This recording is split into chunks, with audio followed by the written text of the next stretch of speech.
ഒരു ബിസിനസ്സുകാരൻ എന്ന നിലയ്ക്ക് നമുക്ക് നമ്മുടെ ചുറ്റുപാടും നമ്മുടെ കസ്റ്റമേഴ്സും നമ്മുടെ സ്റ്റാഫും നമ്മളുമായിട്ട് അസോസിയേറ്റ് ചെയ്യുന്നവരും നമ്മുടെ സാഹചര്യങ്ങളെല്ലാം അനുകൂലമായി വന്നാൽ നമ്മൾ തീർച്ചയായിട്ടും ബിസിനസ് സൂപ്പറായിട്ട് കൊണ്ടുപോകല്ലേ?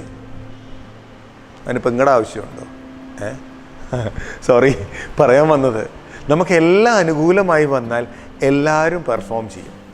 നമ്മളൊരു ബിസിനസ്സുകാരനായിരിക്കുമ്പം അത് സൂപ്പറായിട്ട് കയറണമെങ്കിൽ ഇത്രയേ ഉള്ളൂ, എത്ര പ്രതികൂല സാഹചര്യങ്ങൾ വന്നാലും ഞാൻ പെർഫോം ചെയ്യുമെന്നുള്ളൊരൊറ്റ തീരുമാനം മാത്രമേ എടുക്കാനുള്ളൂ.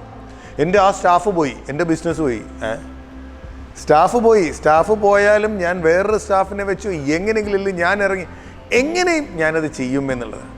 നമ്മൾ ബാക്കിയുള്ള പലരെയും ഡിപ്പെൻഡ് ചെയ്യുന്ന ചുറ്റുപാടിനെയും, ആ ടാക്സ് കൊണ്ടുവന്നു, ആ ഗവൺമെൻറ് അത് കൊണ്ടുവന്നു, ആ ഗവൺമെൻറ് അത് വെച്ചിട്ട് ഇവിടെ ചെയ്യാൻ പറ്റില്ലെങ്കിൽ വേറെ ഗവൺമെൻറ് സമ്മതിക്കുന്ന സ്ഥലമുണ്ട്, അവിടെ പോയി ചെയ്യാം.